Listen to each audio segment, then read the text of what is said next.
Acting Director for the Department of Planning and Development Review. Along with me tonight is Will Palmquist. Give him away. Also, JJ Miner. Thank you very much for setting this up. And I think also from our staff, did I see Rich Saunders on? Hello. Great. Just wanted to thank everybody this evening. Tonight's session, we are going to talk about proposed zoning for the Pulse Corridor.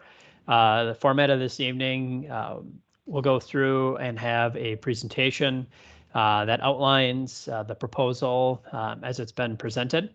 Then we will have an opportunity for some questions, answers, and some further discussion, and then kind of wrap up with the next steps in the process for this. So if you do have a question, you can use the raise your hand feature on Teams. It's up at the top bar. You can also, I believe, external parties can use the chat feature to type in your questions, and we'll relay those maybe as they come if they're appropriate, or put them in for the discussion section. So again, I just wanted to thank everyone for taking time this evening to participate. Also, I think just looking through my bubbles, wanted to recognize Ms. Catherine Jordan, councilperson for the 2nd District. Thank you very much for attending this evening. I know a big chunk of this covers your district. All right, I'm going to share my screen. This is just a reminder that the meeting's being recorded. Just FYI, it'll be posted afterwards too. And the PDF of this presentation is posted on our rezoning website. So if you have a hard time seeing it here or you're calling in, you can always just open it from our rezoning page to where the link was posted. Shoot, one last thing. Do we want to save questions for the end, Kevin, or just have folks raise their hand when they have them? Or yeah, why don't we? You know what? I'm okay. If you want to use the raise your hand feature, we can answer them as we go along, so we don't forget about them. But then, yeah, we will have some time for some open discussion at the end. All right. So let me just go through. So foundation of this goes back to Pulse Corridor Plan, which was approved back in 2017. And in that plan, there were 3 main objectives for development in this corridor: to be compact and mixed, looking at really sustainable, high quality development around the stations along this corridor, development that was to be connected. And that is really providing, the access, between the transit users, pedestrians, cyclists, how they could access both places to live, work, and recreate, and then thriving and equitable, and making sure that new development includes housing for all income levels, also providing access to jobs and opportunities in this area. And with that, basically setting the framework for what development was to be like around particular stations. So moving west to east, when I talked about the museum station, I talked about nodal mixed uses at the West Broad Street Boulevard Gateway. The western gateway to this stretch, really having a critical mass of development at really a premier entrance to the city. Institutional land uses north of West Broad Street. As you know, the Science Museum, the Children's Museum, DMV campus, and some other Commonwealth facilities are in there. Corridor mixed use on the south side of Broad Street, more limited redevelopment, smaller scale and height, respecting the historic scale.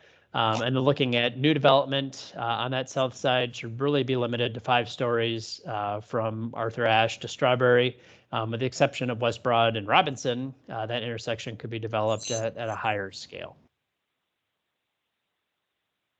Moving further east, around Allison Station, the plan talked about the north side of West Broad Street, really to be nodal mixed uses, Transformative redevelopment, moving from old big box retail and warehouse storage uses really to an intense urban mid-rise area.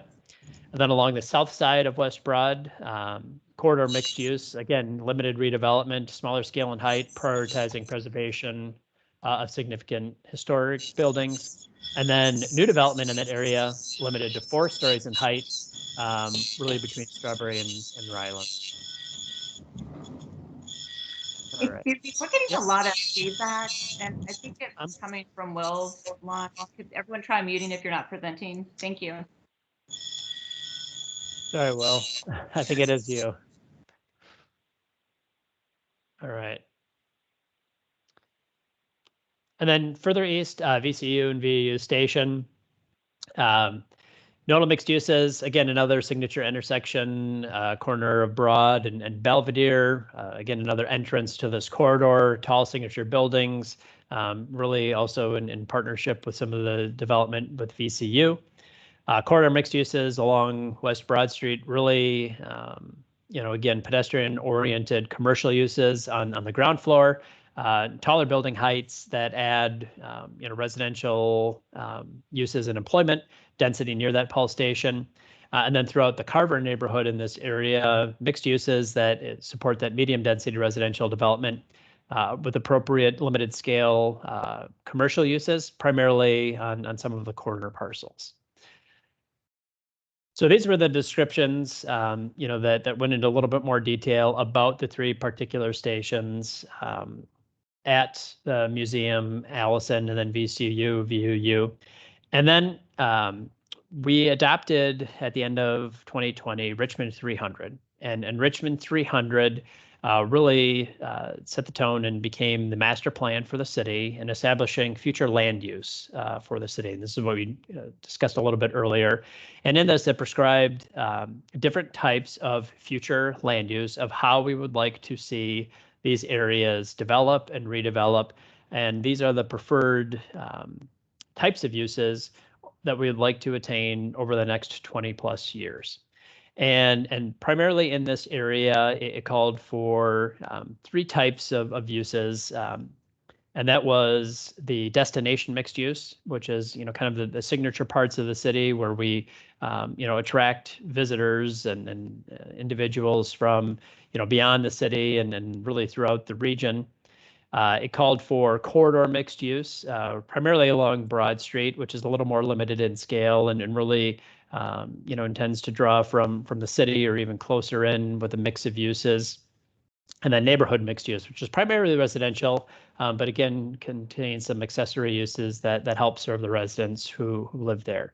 And so, looking at this future land use plan, it sets up, and this is, I think we're referring to a matrix of different descriptions of these are the types of uses, how we'd like to see in these areas. And so, again, as I just mentioned, kind of the smallest scale, that neighborhood mixed use, primarily residential, mostly single family houses, depending on the location, maybe accessory dwelling units, duplexes, smaller multifamily, combined with open space.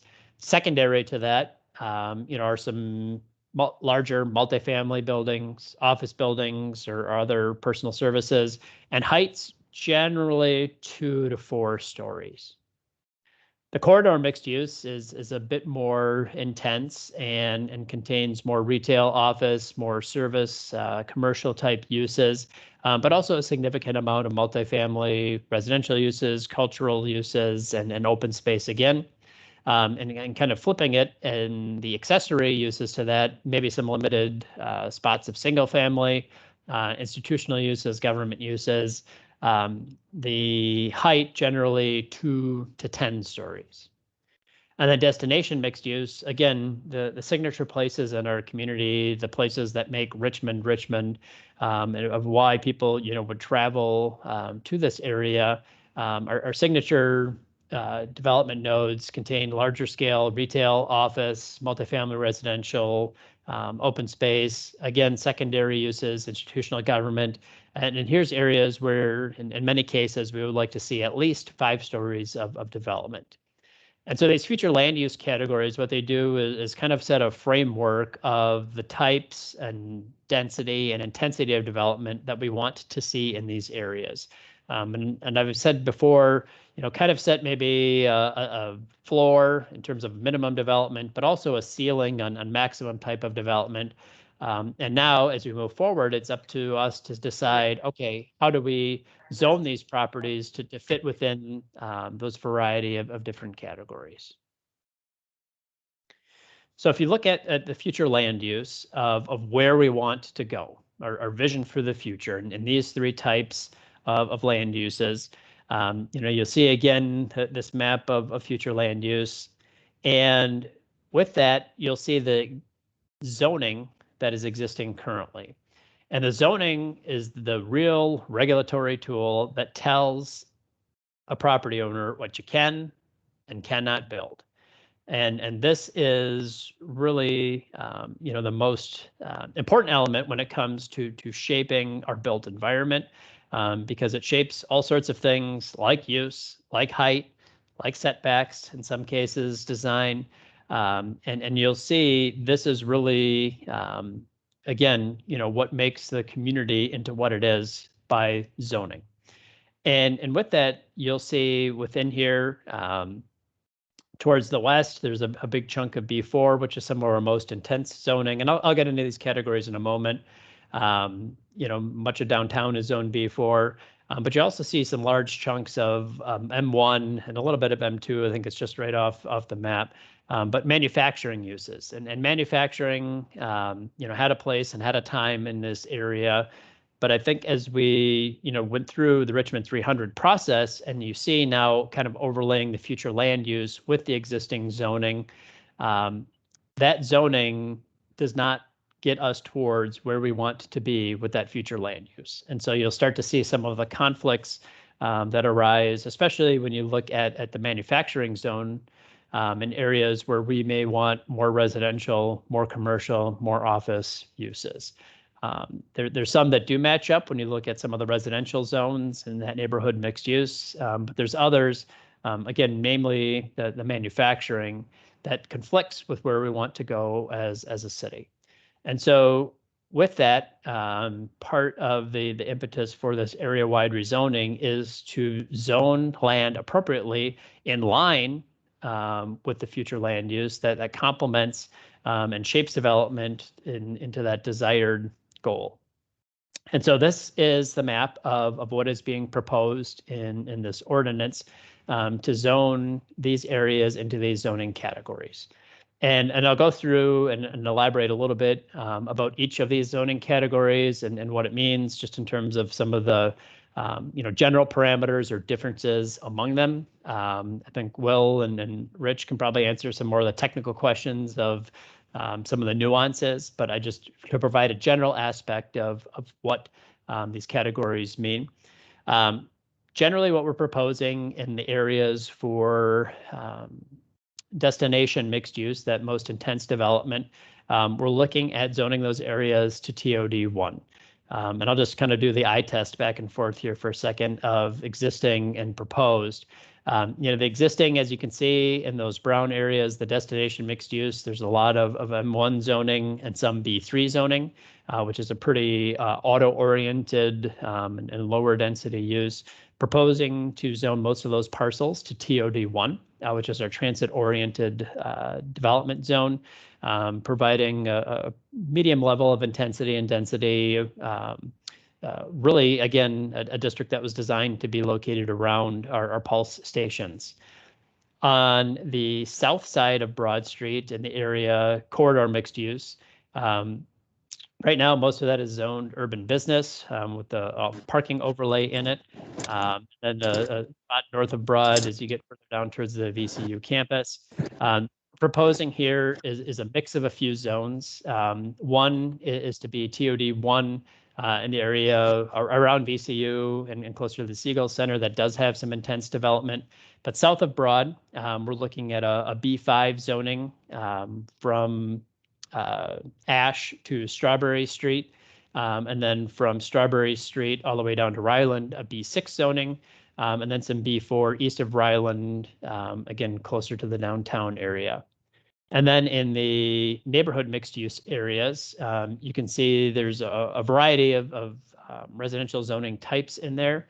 What we're looking at is to, I guess, smooth out some of the districts, and I don't know if the term is a gentle upzoning, moving from R7 or R6 to R7 in Newtown West and the northern part of Carver, and from R7 to R8 in the heart of Carver. I'll talk a little bit about the nuanced differences in those zoning districts. The goal is to really put a zone in place that aligns with the built environment that is already there. And then one other category is looking at R63. R63 is one of our multifamily categories that does allow for some additional multifamily development, using that as a transitional zone between some of the more intense TOD and B4 zones back to Carver. Again, that zone also does allow for some limited corner commercial uses that would be appropriate at the neighborhood scale. And so to go through, that just takes out the future land use, so you can see the zoning. And again, we can come back to these if there's further questions.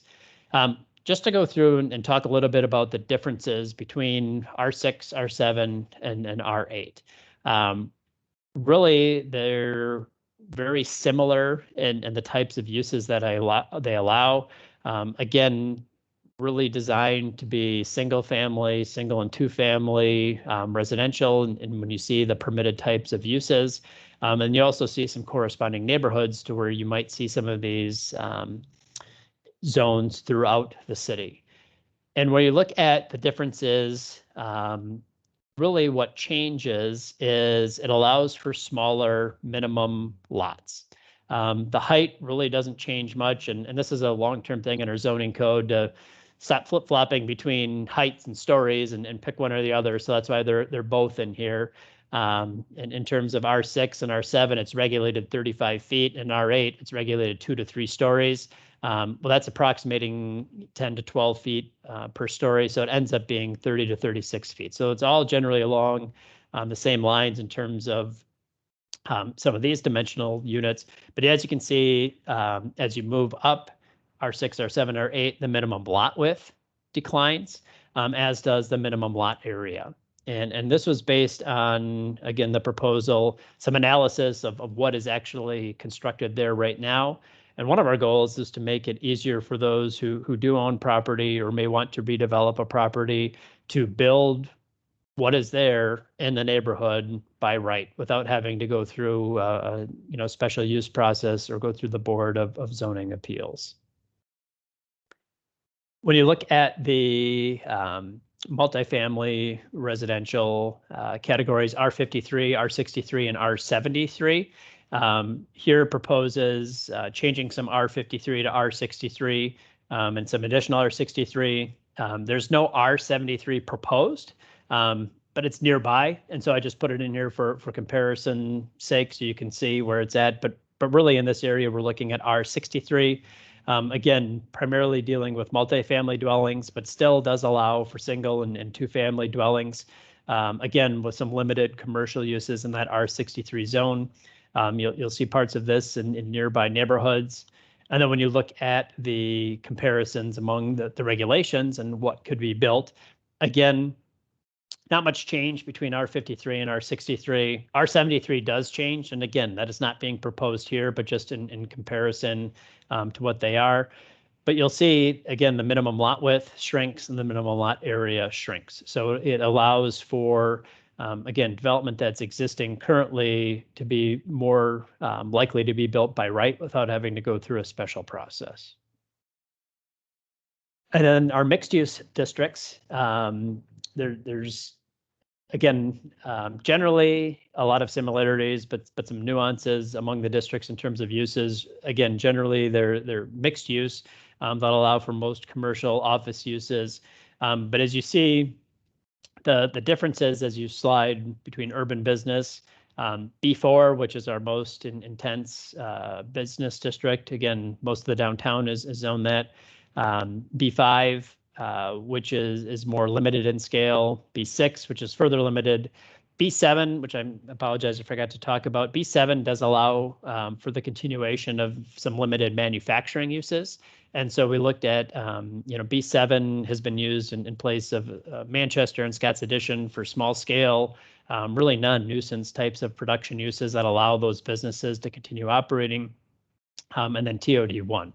And so here you'll start to see, again, the differences really in big differences in max height. And so the B5 and B6 being used to really follow that pulse corridor plan in terms of the 4 stories, the 5 stories from Ash to Strawberry, and then the 4 stories from Strawberry on down to Ryland. Again, each of these districts, there are some nuances that do require some additional setbacks or step backs when they're adjacent to residential properties.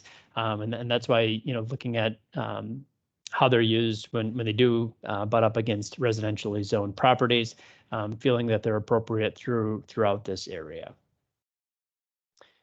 And then one other question that has come up just in terms of like parking requirements, in terms of how parking may change among these different types of uses.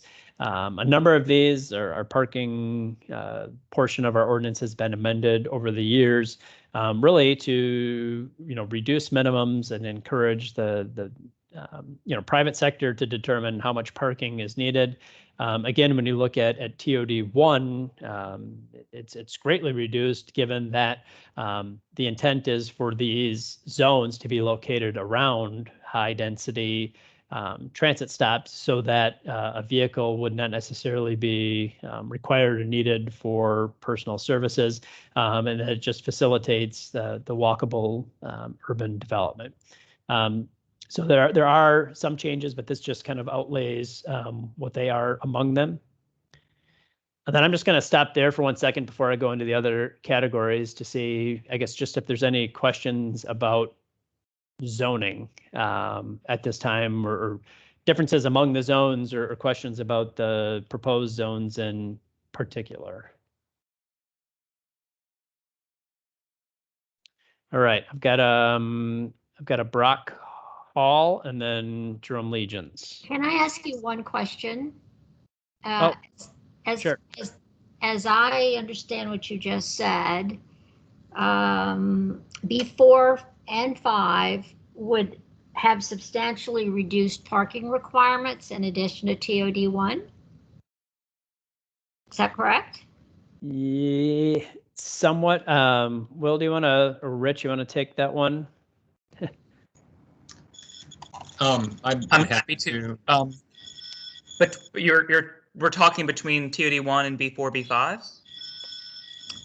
Yep. I was just looking at what you had I looked at your chart and it says none required for B4, 5, and TOD1. And if I look at your map of B4, 5, that you're going way down into VCU. Is that correct? Can you put your map back up again? Sure. Correct. Yep. We go down to Harrison Street. Correct. So TOD1, primarily north of Broad, B5 on south side of Broad from Ash to Strawberry, and then a small pocket of B4 in between Ryland and Harrison. That is correct. So this affects a large swath of the West Broad Street area for a substantial way, all the way past DMV Drive, including a large residential area on either side, but particularly the Fan District on the south side. So is the implication for this that development that is occurring along there and contiguous to the Fan is going to have essentially no parking requirements in the future? And I have to say to you, if that's the case, I have to ask the question. Mm-hmm. As someone who's lived down here now for almost 30 years, you do understand the bleed that will happen if that happens into the residential areas around that. That's where people will find parking. So to answer your question about the requirements. thank you. Yep, sure. So most commercial uses, yes, do not require any minimum parking requirements. There are no minimums that have to be provided for commercial use. And there are none for smaller residential developments up to 16 dwelling units. Any type of development that is over 16 units needed to provide 1 per 4 for that, and then 1 per 2 in the TOD1. So there is some minimum required for those residential uses. With that, I will say that these are mandatory minimums. It does not mean that a developer can't build parking. If they feel that they need parking for their guests at a restaurant, or they need parking for their residents in their complex, they are welcome to build that parking. This is basically just setting the floor of how much parking has to be included as part of that development. To my knowledge, and you can correct me, Will, we do not have any parking maximums. So if a development wanted to provide parking for their residents and for others, that is possible and a potential.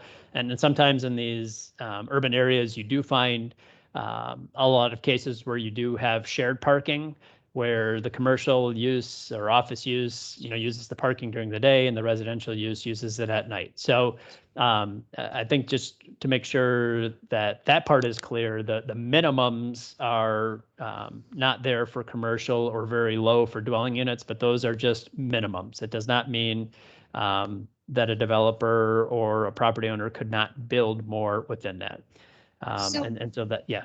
If I might just follow up. So Kirthy, I think, is on the line, and she's with West Grace, and there's tremendous, I suspect, implication. Kirthy, what is the implication for this for the people that live in the residential areas along West Grace? If she's there, I don't know if she is or not. I think she is. She's there, but I believe her microphone is muted. All right, I've just unmuted. We had to go to permit parking in the 1600 block and the 1800 blocks because of the 1100 block, people from the 1100 block and parking, taking up all the parking spaces in the 1600 block. As soon as we got the permit parking, then the 1800 block had to go through it. And it's a very cumbersome process to go through, I must say. But yes, every time a building goes up where there isn't parking provided, people do have cars because the bus just doesn't go everywhere people want to go. I ride the bus. I no longer have a car. Let me just say, I am not a person who has to worry about parking, except when I have company come from out of town. And then I do have to worry about parking for them. So yes, there is a lot of concern in our neighborhood about doing away with the parking requirements for new buildings. Does that answer your question, Julie? Yeah, since you really are the one person that is the closest on the fringe around that, how you folks were thinking about that? Well, some of my neighbors will go ballistic over this, to be honest with you. So I'm not trying to, Kevin, nor Mr. Palmquist, I'm not trying to beat you up on this. I've worked in smart growth for 25 years. So I'm very familiar with how you create transit-friendly communities. But I would just suggest to you that there has not been enough thought given to this as it relates to those existing residential communities that are adjacent and contiguous to the changes that you're putting in place. And you hope to do this very soon. This has already begun the process at City Hall. I think you hope to have this done within 6 months. And I don't believe that represents the reality of those people who actually live in those areas. So I would hope that you would consider that a little more as you're thinking about the parking designations and even planning out for the future. May I say something else about this? It dawns on me that I don't know if this is solution, but at least a partial solution that we have permit parking in areas that request it without it being a cumbersome, and let it be 24/7, not the halfway sort of permit parking that we have now. My neighborhood might be happy with that if you had to prove that you lived in the 1600 block to be able to park in the 1600 block. That's something that we might consider anyway as we talk about the parking problems. May I say something real quick? I have sort of a question and sort of a. Would that be Sure. okay?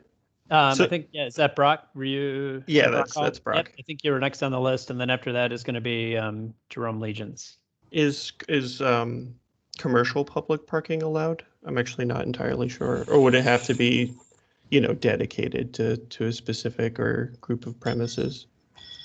It's allowed if it's part of a structure of parking. So you can't have a parking lot, surface lot by itself without another use attached to it, but you can have a parking deck, and there are special requirements about how that's screened and designed, so it's not just the ugly old parking deck in the middle of Broad Street, but certainly you could have a parking deck. Okay, but so like, let's say I had a private building that didn't actually need the minimum amount of parking, I couldn't, for example, turn that into public parking. I believe if there's another use on that lot, you just can't have a piece of property that is only for surface parking. Okay, so like a current commercial lot that you could rent monthly or something, that's only that is not allowed, would be non-conforming? That's correct. Yeah, if it's existing today, it would be non-conforming, and it could be, existing to continue, but it couldn't be expanded or anything like that. Or if someone wanted to like knock down a building and build a parking lot, that would not be allowed in the B4 or 5 or TOD1. But you could have obviously parking as part of a project, as a new building or a new use goes in. Okay, and then if let's say I wanted to make a residential structure, like a set of apartments, and wanted to build a parking deck on the first floor and then the upper floor is dedicated to residential, the parking area would still contribute towards the height restriction on the building, right? For most districts, I believe the R63 allows for typically 3 stories of height, but can do 4 if the first level is for parking. That's the R63. Those are those kind of smaller multifamily areas closer to Carver. But the other districts that we're talking about right now, like the B4 and 5 and TOD1, it doesn't really change the height calculation or whether it's parking on the ground floor or not. Okay, because I'm just, maybe an option to do things to encourage more parking. So like if it counts towards the height cap, then that means less profit making commercial space or residential or condos you can sell or something like that. And you also, like, I know near me, there's on-premise parking that's mostly empty because it's either non-conforming or dedicated solely to local residents. And so that was just a thought. And another question would be, because I wasn't quite sure from the chart, the areas below Gray Street would still be strictly residential, or would they be mixed? I couldn't really remember from the chart. Yeah, they would remain as they are today, which I believe is R. I guess a lot of R6 in that area. Yeah. Okay, because also it's great you guys got rid of the M1 district. That was awful. It made no sense. I have objections and concerns, but I don't think I have any more clarifying questions. So I don't want to spend the whole time, so I can be finished and let someone else speak. Sure. Well, thank you. What's being proposed on the chart here is all that's being proposed. So if it's not labeled on this proposed map, then the zoning is proposed to stay as it is. So really this just takes, and when you're talking about south of Broad, really kind of the first parcels to the alley with the exception of that little slice of B4 between Ryland and Harrison Street. All right, I've got up next, I think said Jerome Legions, and then Councilperson Jordan. I'm actually fine. I think someone already talked on the points that I was interested in. Okay. And it was also about parking. I mean, the concern is parking by permit. And so I think, and I guess what my concern is, how will parking by permit impact development? Because for Carver, we have a robust parking by permit program. And so it could limit a developer doing what we would hope that they would do, is to create a walkable as well as maybe a destination in the neighborhood. Sure.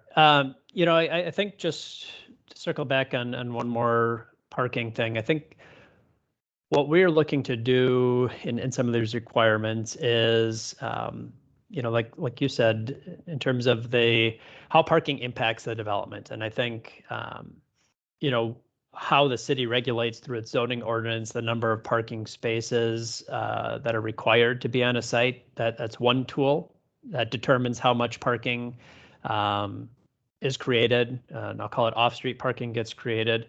You know, another generally comes through lenders or other financing agencies that finance these projects.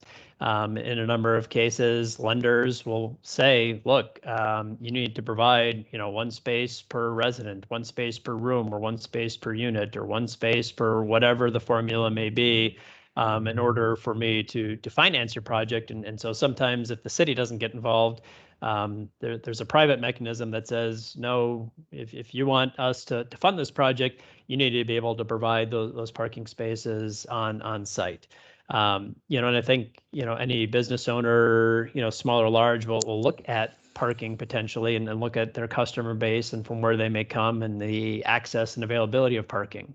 If an area is permitted, that may be, in some cases, you know, you allow for parking for an hour or two without a permit. So for a commercial business, a restaurant, a small shop, that may not be an issue because most of the customers will be in and out. But a residential development may say, look, I, you know, may have some issues with that, and so I may need to build in some more parking on site. And I think the other part of it that we look at is just from a development standpoint of, you know, revenues for the city and how we, you know, sustain our budget on property tax and taxable revenues. And we're locked. And so the amount of development that we're able to facilitate on any particular parcel, a parking space takes up anywhere from 250 to 300 square feet. And so if you look at, you know, how that shapes out in terms of space that's used for actual activity, in terms of the commercial space or the housing space, you know, we're trying to look at ways, how do we use our land as efficiently as possible? And so it's a balance of trying to figure out, you know, where that may be. And yeah, I mean, it's something that's ongoing and evolving and requires, you know, many tools to look at how we do that. All right, Councilperson Jordan, and then Kirthi Byrne. Thank you so much. And I do hope we'll have a larger conversation about parking in general in a second, especially as the city starts to consider the parking ordinance that was put, I guess it was a resolution, put forward by Councilmember Addison. So I won't go into those points. I think you've heard from folks the concerns, but I did want to relay a question I had from a constituent about the TOD1 as it fronts the Newtown West neighborhood.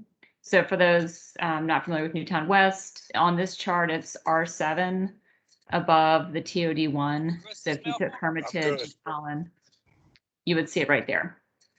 And what I'm wondering is, for the 12 stories that would go there, what would the setback be, since it's right across from, you know, a low scale residential area? And then yeah, how would that transition work can you elaborate a little bit more on that? Thank you.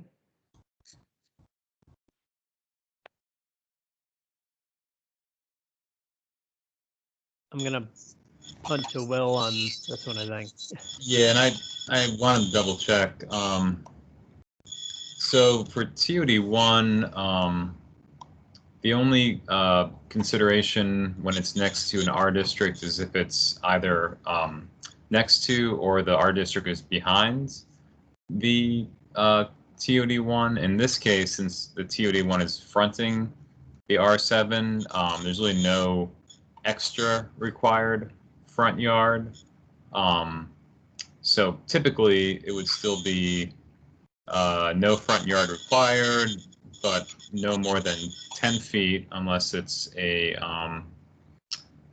dwelling unit, I believe, in which case it could be up to 15 feet if there's like a plaza or outdoor dining area.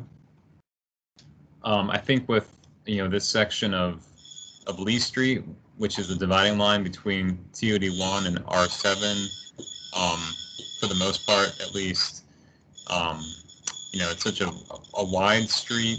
The character between the two sides of the street is quite a bit different today. So there's some separation built in there. But if it's next to the TOD1, so for instance, where the section of R7 is south of Lee Street, that would have special requirements since it's adjacent to the TOD1. So it would require at least 20 feet of side yard or rear yard for that portion south of Lee. And it gets a little tricky when you have to figure out what the front yards for every parcel are, but like the parcel south of that section would probably front on North Allen, so it'd be a side yard situation, and that would require 20 feet. But the section north of Lee Street, as it pertains to the TOD1 south of Lee, would not have any special setback required.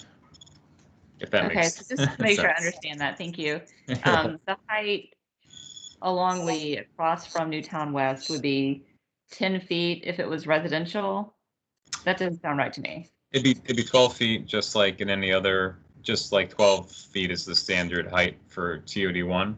12 stories. 12 stories, I'm sorry. The Okay, setback. I'm sorry. That's what I thought. 10 feet doesn't sound very. So 10 stories if it's residential, 15 if there's commercial. Feet, yeah, the setback. So the height limit is 12 stories. The setback is no setback required up to 10 feet. Front yard setback is usually the maximum. But if it's next to or behind an R district, then it's 20 feet required. Okay. If I can add, I think one other element at play here, in addition to Lee Street being wide to provide some buffer, I don't believe any of these parcels have access to Lee Street itself. That they're actually their access comes through the cul-de-sac on Clay Street or the I guess extension of Meadow. And so in terms of that may be another challenge, just in terms of limiting and access control to that area, if they would even be able to get access. So their access may be from Clay Street and Meadow Street towards the south. So given that the development itself may be located further to the south than directly on Lee Street. I'm not going to speak for Public Works, but I know they're pretty conservative when it comes to providing access onto streets and would rather provide it through the existing street grid rather than putting in a bunch of additional curb cuts. That's not to say that it's not impossible, but I think there's also some topography in that area from some of the old rail beds that might make it more of a challenge to develop right up on Lee Street itself versus further into the parcel south towards Clay and Meadow. Yeah, that's a really good point, Kevin. So if that was the case, you'd have the rear yards facing Lee Street, in which case you'd have to set it back at least 20 feet there'd also be a reverse incline plane from the third story on the rear that would kind of go up at an angle, and that would reduce the height fronting at the rear of those parcels. So yeah, if that's the case, that provides quite a bit of relief, I think, to Newtown West in general.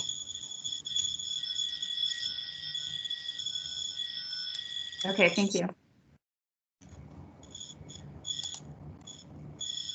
If folks don't have questions, you can click the hand button again, and it will unraise your hand. I think we got Julie, Jonathan, Kirthy have their hands up currently.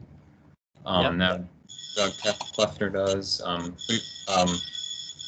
you want to call on Jonathan Knopf next? I think I said Kirthy next, and then I'll do Jonathan. Right.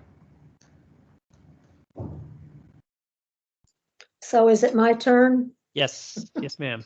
I just want to clarify. I'm looking at the B5 and B6, which of course is what affects West Gray Street, which is about all I can handle in my mind right now, to be honest with you. But I want to make sure that we still have the 20-foot setback from the alley. If you recall, Will, I think you walked the alley with us between Lombardy and Arthur Ashe. And from Lombardy, well, actually from Ryland up to Strawberry, the alley is only 14 feet wide. So we need that 20-foot setback. And then from Strawberry to Arthur Ashe, it's only 20 feet wide. So we have very, very narrow alleys, and we need the 20-foot setback. And I'm just inquiring as to whether that is included in this plan. So the 20-foot, excuse me, setback that we were talking about just earlier Yes. only exists in the TOD1 zoning district. So that was a component of the last rezoning with TOD1 proposed on the south side of Broad, but that has the mixed bag of up to 12 stories. So the B5 and the B6 do not have those provisions. So you could there is some additional setback, I believe, required on the. Actually, it might be 20 feet still. Yeah, it's still double 20 check. feet if it's across an alley from residential. But if it's It is still 20 feet then if it's across the alley from residential? yeah, Because all of we're our all business districts residential. have that West requirement. Place is all residential. The only case where it would be reduced would be if it's a corner lot with a street side yard. So there's in some instances on a corner lot it would be 10 feet if it's a side yard along the alley.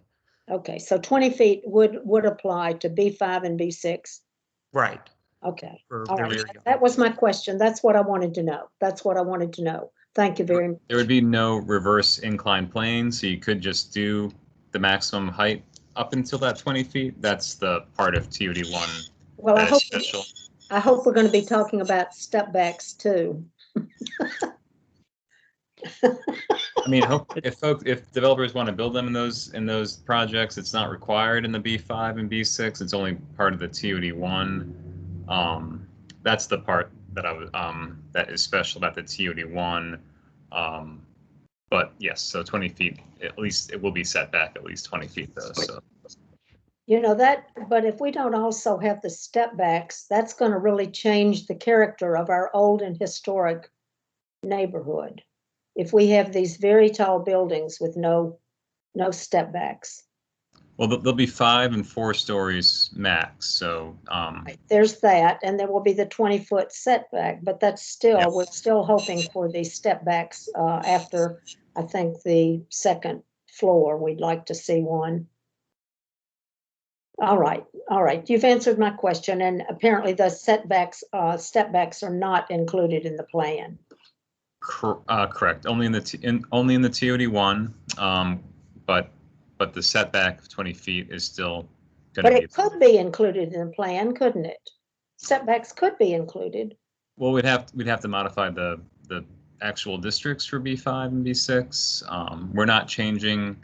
We're not changing anything about any of the existing zoning districts as part of this proposal. We're only changing how it's mapped. That's typically a different process that we felt was getting a little bit too much given where we're at. There's Wanted to keep probably a things. way to make this happen, though. There's probably a way to make step backs happen if we want to. Well, we can move on. I think we've exhausted this particular subject, though. Thank you. Just to address that point, I mean, Will is correct. I mean, the setbacks where the building is actually at, that's 20 feet. There is no provision for a step back, and actually, yeah, TOD 1 is the only one that does that. I think one of the things, based on this conversation, is to be able, when we do present this to Plan Commission, is to present some of the concerns that have been brought up and kind of take direction from the Planning Commission and how they'd like to proceed on those. I mean, I've made no secret that our zoning code contains a number of flaws and weaknesses, and that, again, Richmond 300 called for a full rewrite of our zoning code. And those are some of the things I think that we would like to explore separately, and looking at design and guidelines for certain neighborhoods and how we can, better shape buildings as they fit into historic context and as they come into, kind of these tension lines between some of the districts and then some of the very dense residential districts. We have this here, we have this on parts of the north side, we have it in Chaco, Churchill, I mean, just other areas that, we do need to look at that overall. Posed as part of this, so I want to be, honest about that part, but I think it is warranted just further conversation, much like we did about parking, about just kind of design and form of some of these zones. All right, I'm going to go up to Jonathan, and then Doug will be next. Thanks, Kevin, and thanks, Will and Rich and the PDR team for diligently answering questions tonight. And I apologize for just joining via the phone, so I hope you guys can hear me fine. Just had a couple of comments, and then I'll let you get on with your presentation. So, I just want to reiterate that we, and I guess I'll introduce myself for others who haven't met me. I'm a fan resident, fan business owner, and president of the Robinson Street Association. But I am just speaking for myself tonight. Robinson Street has not discussed this proposal specifically yet. So just remind folks that we do live in a city. Broad Street is the most, the densest, should be the densest corridor along the city. And so there's lots of other things that we need to be thinking about here other than just parking. And I'm glad that we've talked about some of those. But I really want to reiterate my personal support for this because the added density and ability to build these parcels in a way that is not M1 will really help the city become more sustainable and resilient, in my opinion. So I think this is a good move. And I think what planning staff have done with TOD addresses a lot of the initial concerns with the initial zoning proposal, which was some B districts. So I hope that other folks will support now that those changes have been made. And just I want to remind folks of the cost of parking. Structured parking costs anywhere between $20,000 to $30,000 per unit. And those costs get carried along to business owners and to residents who live in those buildings that have to support that parking. And so when we talk about creating affordable housing and transit opportunities and all the good things that we want our city to have, we can't let parking get in the way of that. And I want to mention also the cost of inaction. I think if we don't support added density in the middle of the city, which is what we're talking about, then every housing unit that doesn't get built here is going to get built elsewhere, somewhere that is more car dependent. And those are the people that are going to drive into the city and actually make parking and traffic worse. So just remind folks that we are still in a climate crisis. And if we don't act, that we will continue to suffer, and those who do not have the most or have the least will suffer the most. So I just want to remind folks to think of the big picture. And so sorry for my soapbox, but I do have one question that is related to TOD specifically. Can PDR staff talk about some of the developments that have occurred within the TOD district along Boulevard and Scott's Addition since the adoption of that zoning? And have developers of the large parcels there, for the most part, done development by right, or have there been any examples of developers asking for a rezoning or special use permit for a parcel that has been zoned TOD? Thanks again. I'll go ahead and mute myself. I guess I can take a stab at that since I have reviewed a lot of the projects in Scott's Addition that have recently been rezoned to TD1. I can't think of an example of an area that has been rezoned to TD1 that has needed a special use permit. Some of the recent developments that have happened since the rezoning that you might be familiar with is the Summit that's at Broad and Summit Avenue. The same developer also did another multifamily building facing Marshall Street just behind that. And then another project is the dialysis center. That's, but there's actually a minimum height requirement in 2D1 of 2 stories. So there's a dialysis center at the corner of, I believe it's Thompson and Broad Street, that they did not want to do 2 stories, but they did do 2 stories to comply with the TD1. If I'm missing anything, Will, that you can think of, I'm trying to think if there's any other projects that were not done under the TD1. Those are the big ones. I mean, it's still relatively a new zoning district. We've only had it applied in Scott's Addition for 3 or 4 years, and in parts of Monroe Ward for only about a year or 2. We worked with the development community a lot when we drafted it, so that would be not an onerous district, but it would provide for all the goals that we were looking to have it serve. There's also a requirement for plan of development review. So if larger projects that hit a certain total square footage have to go through a review by staff and get approved by the director of PDR based on certain criteria. So that helps to ensure design integrity as well. I can think of one that did get a special use permit, or at least sought a special use permit. I think it may have been withdrawn. I don't know what's happened with it, but the co-housing project on Arthur Ashe Boulevard was seeking an SUP, but I do think that was only related to the number of people living within a unit. It wasn't related to the height density of the proposal. Great, thank you for that context. Thanks. So I'm sorry, just to confirm, there are, despite the potential rezonings here to TOD, there will likely be ample opportunities for citizen and community awareness and involvement when projects do happen in this new zoning. Is that correct, or is that likely? Well, only if the developer is seeking an SUP or rezoning, would it have to go through a special process? If it's by right and meets all the requirements of the TOD1 zone, if it's a big enough project, then it has to go through a POD review, but that's administrative. That's not a public process. So all of these zoning districts, or the ones that we're proposing, or the ones that are existing, if they, as you know, if they meet the requirements of the zoning, then there's really no public process of that required.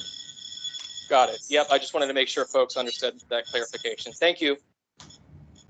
Yeah, thank you. I think just to touch on that is part of the reason for revisiting this. I know in the initial proposal that was entertained at the end of 2020, there was much more area that was proposed to be zoned B4, which would allow somebody to come in and do anything within right of the B4 zoning. And I think there was some concern about the intensity and density of the B4 district. And so by looking at a proposal for the TOD1, it still does allow for some intensity and density in that mixed use area.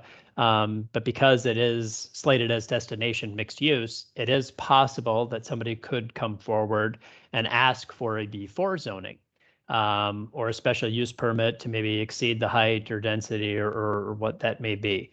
But because they would be doing that above the base zoning, then there would be a public process, and there would likely be proffers or conditions or other things entertained in terms of making sure that still conformed to the future land use plan, but also didn't have any negative impacts in terms of health, safety, welfare in the community. So, when I talk about, these floors and ceilings, the, ceiling right now is being set at that TOD1 level for somebody wanting to, do something above and beyond that. They would still have to come through a special use permit.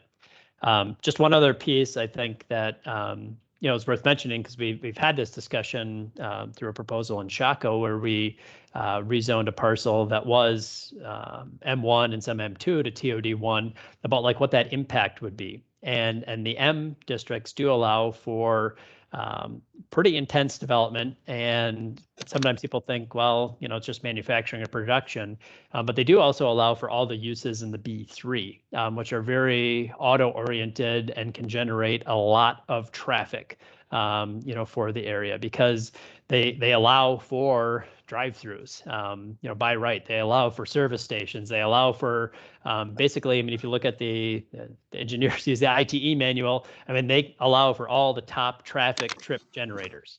So if you want, to look at things about reducing traffic, moving away from those M1 uses and B3 uses can help you do that, because they do not allow those uses that really do attract the traffic.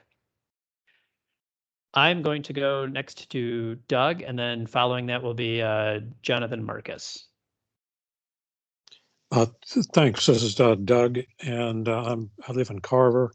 And just a couple of clarification items with the Gray Street parking concerns. Parking permit, the neighborhood is allowed to select the hours and days that parking district has, so that if they want 24 hours, they should be able to get that. And then with the TOD1 coming up along Lee Street and Newtown West, the current M1, based on those lot sizes, somebody could build a very, very tall building in M1 currently. So the TOD1 at least brings that down and sets a cap. But that is one thing. The M1 is pretty much an unlimited height requirement. So that's a big change to the TOD1. That's really the only things. I do like the change in Carver from R7 to R8. I know at the time when we went to R7, R8 did not exist. So that's good that we are going to the R8. That's a more in tune with what the neighborhood actually is in terms of lot sizes. So that will help a lot of people being able to build a 1 and 2 family structure without having to get special approval. And that's really the only things I have. So thank you. And Doug, just to clarify, there is a height. Ambulance going by somewhere. Yeah. There is a height limit in M1 and M2 of 45 feet. So it's not so much a height issue, but it's everything else about the district that's not appropriate here that Kevin was just talking about. Well, Will, it's a base height of 45 feet, but you can go higher depending on how far the building's set back from streets and property lines. So I see. An example is the Carvana Tower that you can see being built from 195. That's actually in an M1 district. It's much taller than 45 feet, but they had enough land on the lot to meet those step backs. So on these bigger parcels that are M1, you actually could get a really tall building. Yeah, it's written strange in the M1, but and nobody takes much advantage of it, but it's there. Right. Yeah, the jail downtown is another example of a building that's taller that's in an M2 district. All right, thank you very much. Next up will be Jonathan Marcus and then Brock Hall. Hello, Will and Kevin. Thanks a lot. I have a couple of comments based on some of the recent conversation. I joined the meeting late, but was interested to hear everything I've heard recently. regarding the issue of eliminating parking, I think a lot of us totally understand the impetus and the reason and the necessity for eliminating parking. But to make a long story short, the only way that works functionally in the city is to have viable transit. And right now we have super transit if you're going up or down Broad Street, but we really don't have functional transit to get around town. So as a practical matter, I urge that this scope and scale of development be integrated with funding and a plan for the GRTC to provide cross-city transit that actually works for people. Because right now it can take 2 hours to go a few miles. So that's my request, to see if we can integrate efforts to include viable transit. Secondly, regarding the issue of step backs in B5 and B6, I appreciate, Kevin, your follow-up comments to being open-minded to considering possible solutions. And having been in a number of meetings with Will and others, especially all through 2019, we went through some of the zoning codes categories in pretty fine detail. And in those meetings, it doesn't seem that difficult to simply cut and paste a requirement from TOD 1 into, say, B5. So if there's a degree of difficulty that we're not aware of, we're interested in working with y'all to make it happen, so that B5 and B6 in the area where West Gray Street shares an alley with Broad Street, we can include the step backs that were included after an awfully late couple of years of collaborating and compromising with the planning department. So we don't have to discuss that tonight on video, but if we could follow up and consider that possibility, I think it'd be a win-win for all of us. The final note on that is that, I'm sure as you're aware, as far as we know, this stretch of West Gray Street from Ryland to Arthur Ashe is the only stretch in the entire city where an old and historic neighborhood shares a small alley with the busiest commercial street in the city. So in our minds, that warrants some consideration.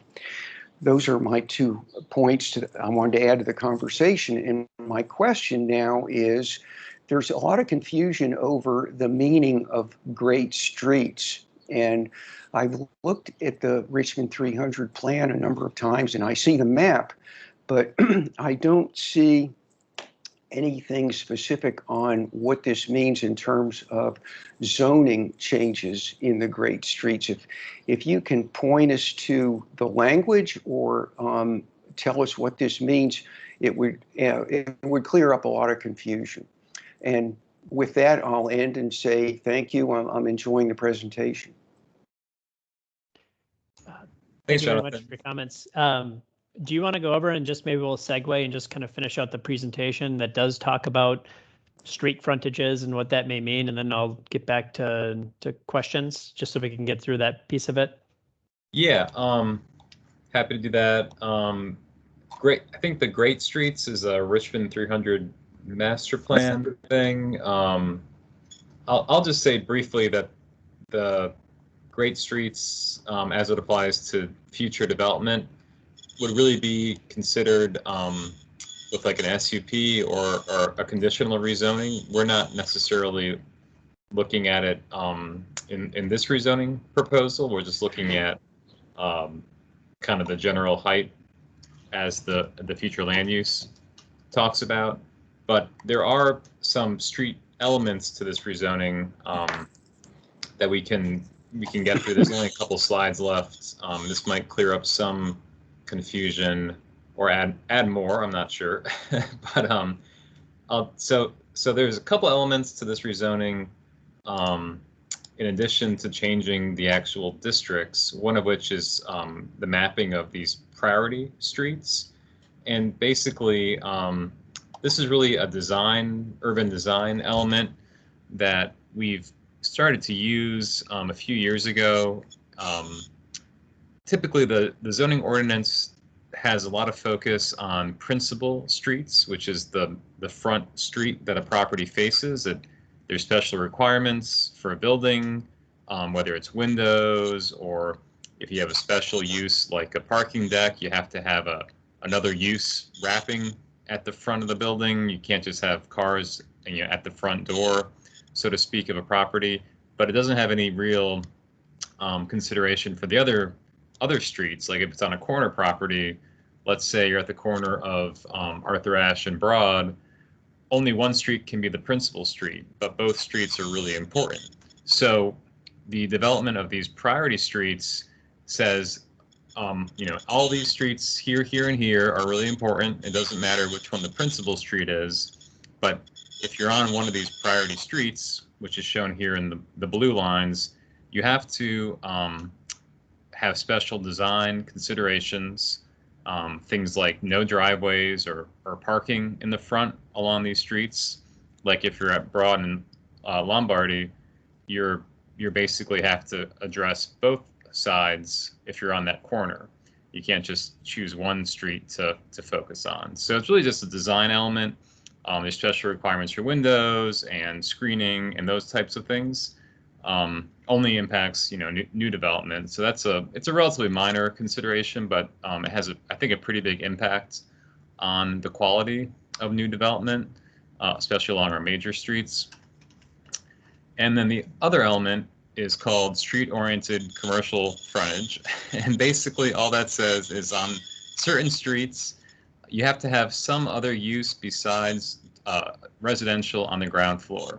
So there are certain streets in the city that are designated through the zoning that say these are major commercial corridors or have a special importance to the commerce and kind of the retail or otherwise activity of these areas. And you can't just have apartments or dwelling units that only have their blinds closed all day long. So we're proposing to add a few streets to that categorization, basically just Broad Street and then Gray Street between Belvedere and Ryland. So basically, if a new building was proposed along those sections of roadway shown in red on the map, the building would have to have some other use besides residential on the ground floor. They could have offices or retail, a gym perhaps if it's a residential building, anything to help enliven the street and kind of add to the character. We don't want Broad Street to be all, residential from top to bottom, from Arthur Ashe to Belvedere. We want to encourage those other types of activity generating uses that enliven a neighborhood. Well, thank you. A quick follow-up question to make sure I understand. On the Great Streets map in Richmond 300, it appears to me that that designation of Great Street goes all the way east through Church Hill. So does that mean that this would affect the residential portion of Church Hill? So the Great Streets, that's a different thing altogether than these two items. The Great Streets is really more of a concept at a planning level to establish a certain design characteristics and importance of certain streets in the city.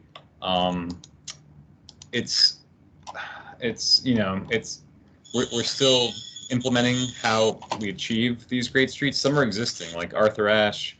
We think that's a great street. It has the median. It's tree lined all the way from Bird Park until the bridge over the railroad tracks, and then all of a sudden Arthur Ashe is you would not call it a great street north of railroad tracks, but we're trying to make it one. So that's more of a long-term planning goal. It affects DPW. It affects a long-term maintenance and implications for capital improvement budgets. But it's not really a zoning consideration, and it doesn't really play into how zoning is applied and new development and that kind of thing. Okay, well, thanks, Will. I think I don't want to use up any more meeting time, so if it's okay with you, I'll follow up in a phone call. Sure. Okay, great. Thanks a lot, guys. Yeah, very welcome. Thank you. I'll go next up to Brock, and then Kirthi Hearn. You still got your hand raised, so I can put it down? Okay. All right, then Brock will be up next. Okay, great. And sorry, I just, this parking thing is driving me crazy. So you have these residential areas where everyone, and literally everyone I've ever met, complains about the lack of public parking. But then the city makes new public parking illegal, right? So like, that just seems like a big problem to me. Am I crazy? I don't know. I feel like. Sure. So can I just clarify how would we make the parking illegal? Well, because like when I ask the questions, if you have a commercial parking deck that's public, then that's not allowed. But if I have on-premise parking, I couldn't also make some of that public parking, right? Small caveat. So you could not go in and take a parcel in one of these areas. You could not take a parcel and take everything down and just have a parking lot on the parcel. Like that's the only use of the parcel is a parking lot. You could have a parcel and have a parking structure on it, but you cannot just have a surface parking lot. Well, right. But, yep. So let's say though you have like an existing business like a bank, and the bank is the primary use on the lot, and you got a big surface parking lot around it. I'll just use a corner of Broad and Robinson, right? The bank that's there in the corner, they've got a big parking lot around it. That bank, the primary use is the bank. It's that structure, that's the primary use. They've got all this surface parking. They can restrict it to say, hey, only my customers can park here during bank hours. But if they want to lease it out or provide spaces to the public or residents at other times of the day, they can do that because the bank is the primary use of it. It's not just a surface parking lot. So if I want to build a new development and I want to build in some extra parking that, hey, I know there's a restaurant coming in down the street or another residential project may be coming by, and hey, maybe it's more efficient or effective for me to build it into mine, I can do those trade-offs. The only thing that's a no-no is just a pure surface parking lot, and that's the only thing on the parcel. That's what's not allowed. Right, but you still would never, if you have a new development, when each parking spot is less usable space, right? Because it digs into your height limit, right? And I do have one caveat that wasn't mentioned when you brought that up before. The zoning ordinance does allow an additional story if you have a structured parking as a principal use. So if you wanted to provide some public parking in a building, you would be able to go up an additional story in height. But that's not for all zoning, so that wouldn't apply for, and like there's no commercial allowed in the R6, right? So you wouldn't have a bank available to give away more public parking. Like, is that wrong? I feel like that's right. Yeah, it would apply to any district in which a parking deck would be allowed. You could have an additional exactly. So you have these neighborhoods. So I don't know. I just feel like that seems to me is the issue. If you're not allowed, and like if you're a business, there would be no businesses in the residential area. If you are a residential building, you don't want to build more parking than you need. Anyway, I don't want to take up. That's just kind of my point. It's a little seems weird to me. It's, I guess, what I'm saying. And to clarify too, in an R district, can you have a parking lot in our district? I believe parking. It wouldn't be able to serve a commercial use. Right. There is a provision if it's across an alley from a business district, you can go to the BZA to get approval. There is that. I think the B6, for instance, does allow surface parking, though. Is that right, Rich? That's right. Yeah, subject to a POD. So it's really only the B4, 5, and TOD1 that don't allow a parking lot by itself. I believe the other districts, business districts, do. I think the B7 does even. I think that's why this conversation is tough, because there's such a variety of zoning districts in this area that there's an R7 district where you can only really do houses and 2-family. Then we're talking about TOD1 with 12 stories and setbacks and step backs. So there's a lot of, it applies here, it doesn't apply there. There's a lot of nuance. We're not just talking a couple business zones. We're talking basically the full gambit of Richmond zoning districts. So I think that's why this conversation is, can be tricky, because it's there's a lot of differences between these districts for good reason, obviously. Correct. And I think that's, part of the balance that we're trying to look at is, the nuances or changes that come with each of these districts. And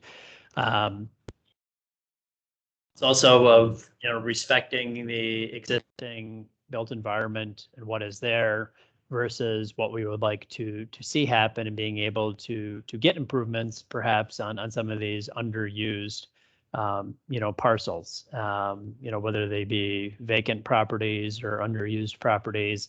I think as was mentioned, again, going back to Richmond 300 and the Pulse plan before that, trying to make this corridor great in terms of, the people that are there, the residents and the businesses and jobs that complement that. All right, I'm going to go to Julie. I would just like to make a general comment listening to this conversation, and that is just listening to the nuance is the word we're using. But I hope that you can understand the confusion that people have about what is even being proposed and how it affects their day-to-day lives, because you know well what you do, and I respect what you bring to this in terms of your expertise. But you even are having some problem putting all of this together. And so when these conversations are occurring in public are occurring, and it appears as you listen to this that a lot of what this is going to do is going to depend on at the end of the day, whether private developer really wants to do wants to do parking or not. That doesn't give people great confidence. And to them, that's not good public policy. You're supposed to be there protecting us, and it doesn't seem like that's happening. What I really hope is that as we go through this, we can come to a place where in fact there's real trust that we can build about what all of us are doing toward a common good. Because that's really not happening now. And Richmond 300 is the primary example for that. Because we were told that that is where we needed to put all of our eggs, and that was going to become the plan for the city. Well, in fact, that's not true.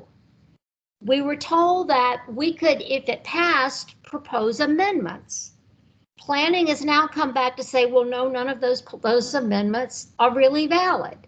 So my point is not to point a finger here.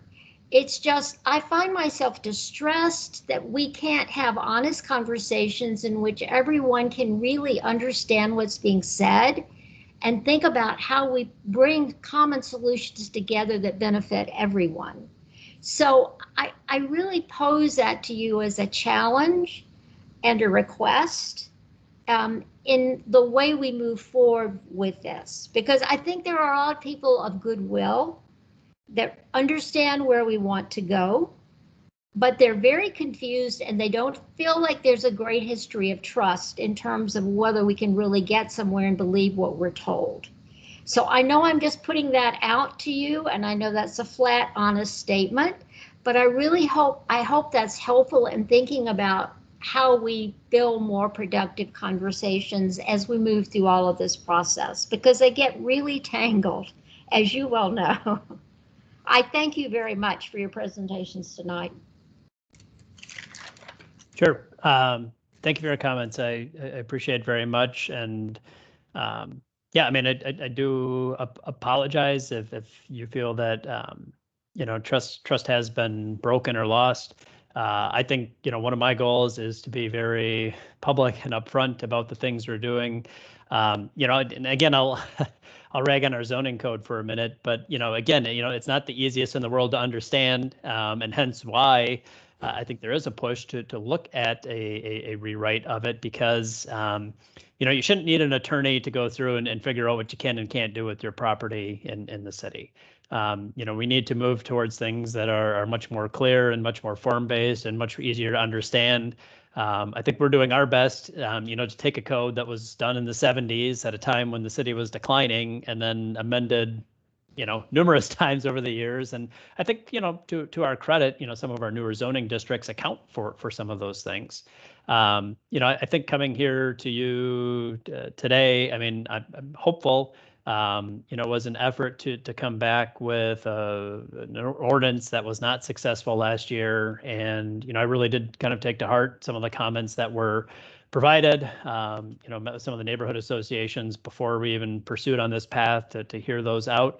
And I think I appreciate you participating, because that's also not an easy thing to do. And as we look at this, balance of, doing what we can, again, as I say, to, respect the existing built environment, the existing residents, but then also acknowledging as a city, how do we grow and change, and how do we do so in a way that provides that balance? And it's tough. And so, yeah, I appreciate you participating in this conversation. I'll talk a little bit about, next steps and continuing that conversation. And I will be also the first to say, like, this is not the beginning nor the end of ongoing conversations about things we can do, both in zoning, both in form and design, both in, bringing my colleagues in public works to talk about parking and all those things. We working together to make sure that we account for all those things and how they impact each other. So I do appreciate you bringing those, and hope to be able to make myself accessible and continue these conversations in the future. And may I ask a question? That was my second part, and it's a really quick one, and that is, can you please tell me where I can find the affordable housing plan related to any of this? I'm unable to find it.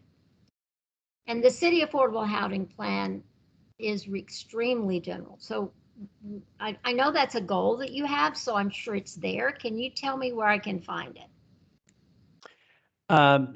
Yeah, if you send me your contact information, there's a draft plan and there's a final plan. I know they were working on housing community development, working on updating that.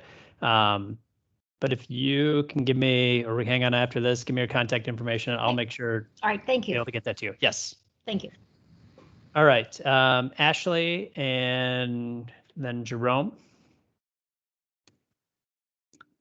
Kevin, I just wanted to say thank you so much and to applaud you and the staff.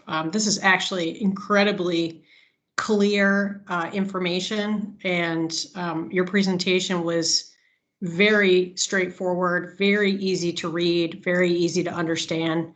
And I just want to thank you all for your clear communication. In regards to parking, we just finished up phase 1 of the Sauer Center. We're actually significantly overparked. We finished a 5-story parking garage, and we have a ridiculous amount of surface parking. I wish in some ways we had a little bit more dense development there, because I think that would have been better for the community. But we, never have an issue with parking for all of the Class A office that we've just finished up. And any development in the area that we would be doing on our property would once again have significant parking, because that's what the market demands and requires. So this is a fantastic presentation. You guys have done an excellent job.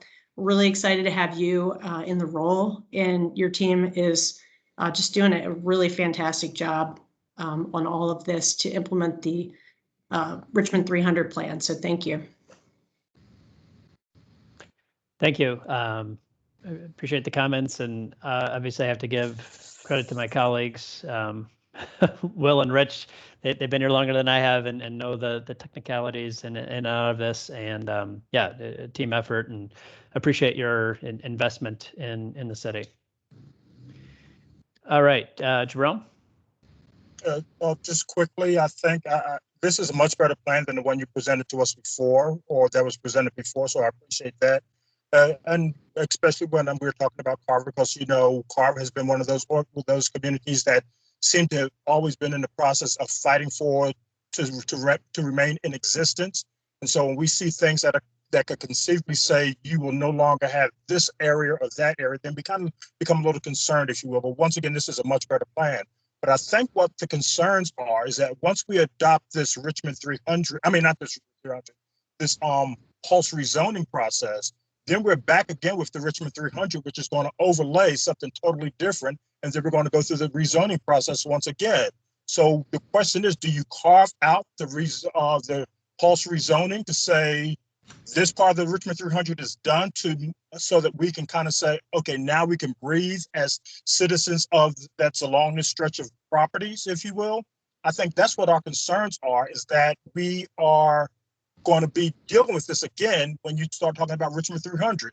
And the amendments that Julia talked about, you know, are those thrown out away, or have they been introduced into the pulse rezoning? These are the questions that we're pretty much asking. Also, too, when we talk about things such as parking, what people, I think, are refusing to understand is that along the pulse corridor, that we had to fight so hard to get the parking by permit zoning ordinances in place, and so now they're working.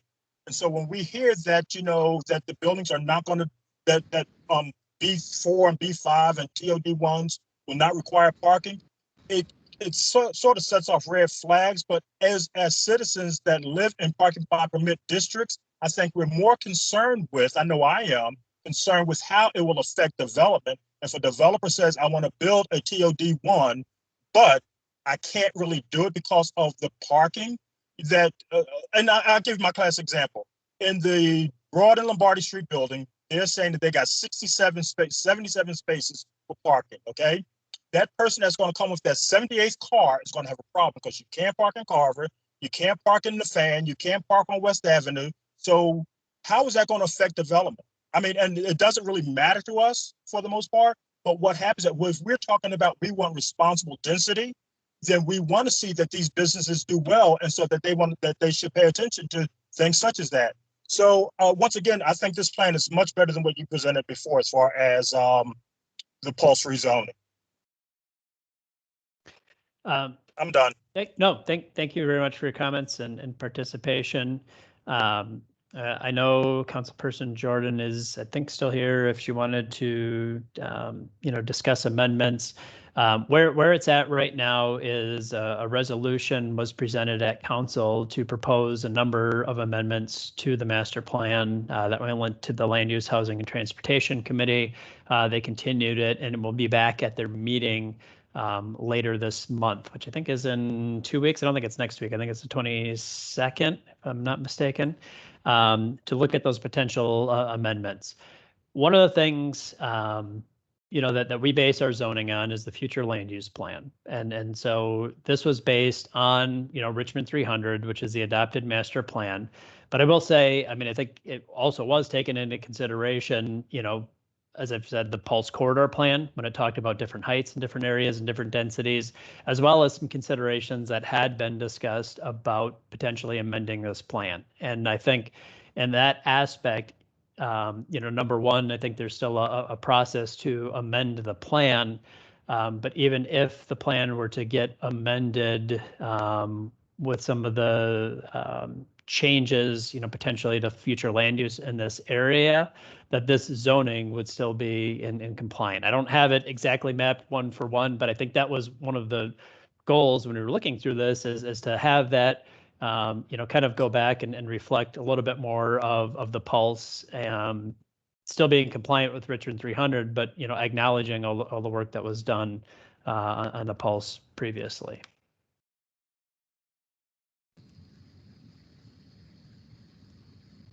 Thank you. I appreciate that. Sure. I just want to put up one more thing, and then I'll round out anything else for the evening. I just want to talk about moving forward. So we had a presentation back in May to City Council. Again, I've been doing some work in the back with some of the neighborhood associations, reaching out to them and having discussions about this potential proposal. The paper that's been introduced, it was introduced at the end of May, which is the proposal before you tonight. This engagement session tonight, which I really appreciate the dialogue. I think it was pretty, very thorough.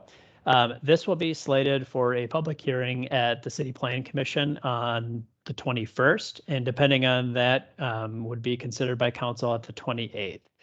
One of the things that I've said, and I've done this with other ordinances, is bringing up some of the larger concerns that have been brought to light during some of these community conversations, things like design overlay and or step backs, a parking overlay, and any maybe potential changes to the zoning categories, to put those on the plate of the Plan Commission when they consider this. This is a proposal. There's been a paper, right, that's introduced that has what you had before you today. The staff's recommendation is to do this proposal with that saying, look, there's been certain things that have been brought up and considered. How do you want to address these? Do you want to address these by amending this paper and making some changes to the particular ordinance? Do you want to continue it to have further conversations? Or do you want to, as we've done before, in some cases, have a resolution of intent to say, look, we're not going to deal with it right now in this paper, but we need to work on some things in the future, like a design overlay or like step backs or like parking or some other things, and kind of take, okay, we'll do this step, but then what's the next step? And I just do encourage you to participate, because I just want to make clear that those conversations, will be happening at Planning Commission, and depending on their recommendation, will impact ultimately what council does. And so with that, even if you didn't get something out tonight, again, I believe we can send out, there's a page on rva.gov. When you go to planning and development review, if you go to I think rezonings, that has all the information on some of our rezoning projects that are going on right now. This presentation links into further detail, and of course, Will and myself would be able to answer any questions. Well, Rich, did you have anything else that you wanted to add this evening? No, thank you. Thank you. Okay. Well, with that, let's give one more shout out to JJ Miner. Thank you very much for all your help setting this up tonight, getting the word out. Appreciate that very much. And again, thank you all for your participation. Julie, if you want to stay on the line for just 1 minute, or if you are able to shoot me an email with your contact information. I'll send you an email. Great. I just want to be able to get you to the affordable housing plan. Thank you. All right. Well, thank you, everyone. Have a good evening.